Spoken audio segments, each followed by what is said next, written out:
அநேகர் பலவிதமான கசப்புகளோடு வாழலாம். மாறாவின் கசப்பை மதுரமாக மாற்ற ஒரு மரம் வெட்டப்பட்டு தண்ணீரில் போடப்பட்டது. இன்றும் நம்முடைய கசப்புகளை மதுரமாக மாற்றும் மரம் உண்டென்றால் அது ஜீவ விருட்சமான இயேசு கிறிஸ்துதான்.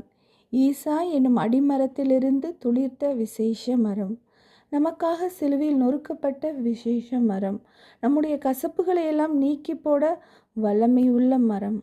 மாறாவின் தண்ணீரை மதுரமாக்கின மரம் தண்ணீரில் போடப்பட்ட போது அது 2 காரியங்களை செய்தது. முதலாவது, தண்ணீரில் உள்ள கசப்பை உறிஞ்சி கொண்டது. இரண்டாவது, தன்னிடத்தில் உள்ள மதுரத்தை எல்லாம் தண்ணீரில் இறக்கிவிட்டது.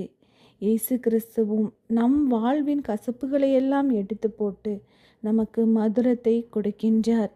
ஏசாயா 53 அதிகாரத்தில் வாசிக்கின்றோம், மெய்யாகவே அவர் நம்முடைய பாடுகளை ஏற்றுக்கொண்டு நம்முடைய துக்கங்களை சுமந்தார். நமக்கு சமாதானத்தை உண்டு பண்ணும் ஆக்கினை அவர் மேல் விழுந்தது.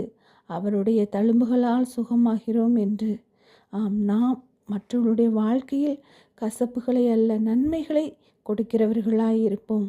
கர்த்தரும் நம்முடைய கசப்புகளை மாற்றி அவைகளை மதுரமாக நமக்கு கொடுப்பார். கர்த்தர் தாமே இந்த வசனங்களின்படி நம்மை ஆசீர்வதிப்பாராக. ஆமேன்.